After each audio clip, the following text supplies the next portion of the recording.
cold, dark room. It smells disgusting. The creatures in front of you shake uncontrollably, packed one on top of the other in tiny wire cages.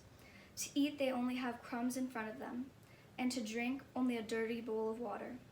Many have eye problems, ear problems, diseases, and infections. They've never been groomed, they've never been for a walk, and they've never seen the sun. For too many dogs across America, this is how life begins, in a puppy mill. Puppy mills are defined by the Humane Society of the United States as mass dog breeding operations that take place in shockingly poor conditions. Puppy mill breeders produce puppies for profit, only for profit, with little or no concern for the physical, social, or emotional needs of the dogs. As a dog lover, I was shocked to discover the horrors of puppy mills across the country as I researched this speech. I know from my audience analysis questionnaires that most of you had a dog or another pet while you were growing up, and that you believe that they should be treated humanely. Today, I'll show you that puppy mills are not treating animals humanely, and I'll suggest some ways of solving the problem. Puppy mills have been around for a long time, but they've grown dramatically in recent years. The Humane Society estimates that there are over 10,000 puppy mills currently operating in the United States.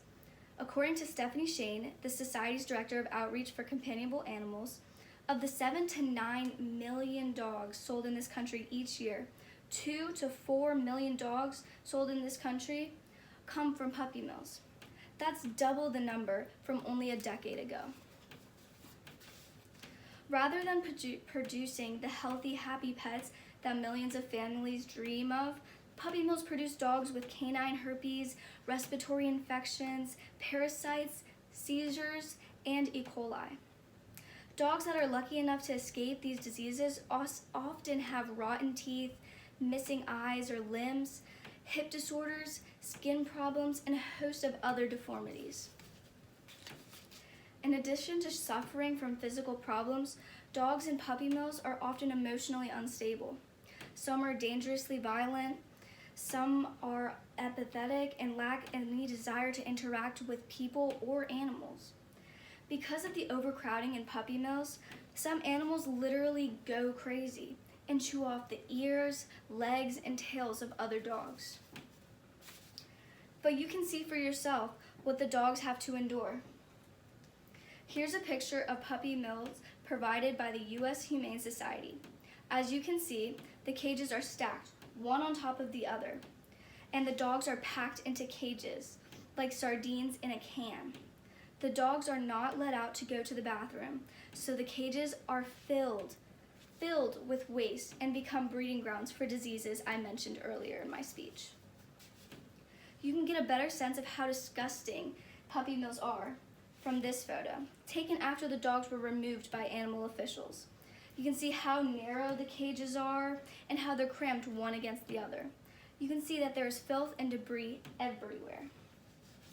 Next dog was in even worse shape. Covered with its own filth, it had a rash of infections and diseases. It had lost sight in one eye. Like other puppy mill dogs, it had never seen a veterinarian until it was rescued.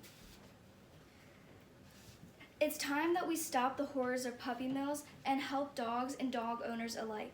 Solving the problem requires action on two fronts: legislation and individual initiative. The first step is for new laws that will put puppy mills out of business.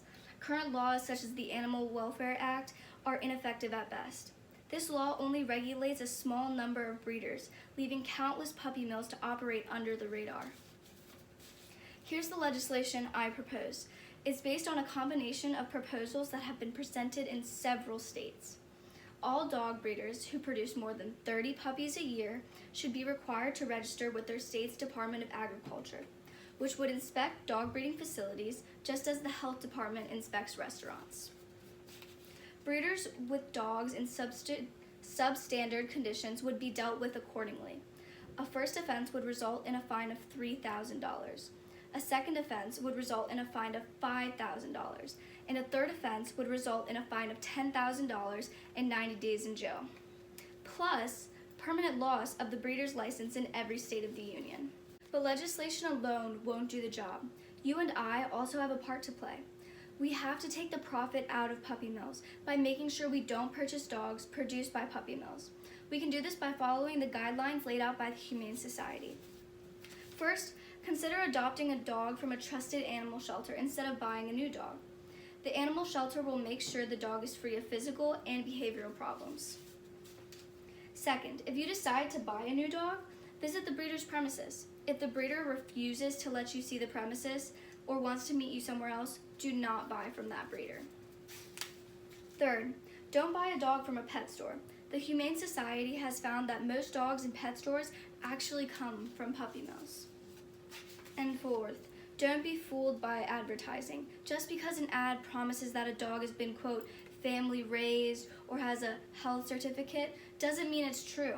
This is especially important when it comes to the internet, where there is no way to verify the health of a dog or the trustworthiness of a breeder. In conclusion, I'd like you to imagine your own pet.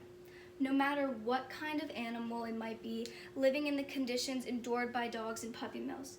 Then imagine your pet living in those conditions day after day, week after week, month after month. Surely you would not want this for your own pet. Yet, we sit here still. Millions of dogs are suffering from the horrors of puppy mills. It's time to stop puppy mill breeders from profiting off their cruelty.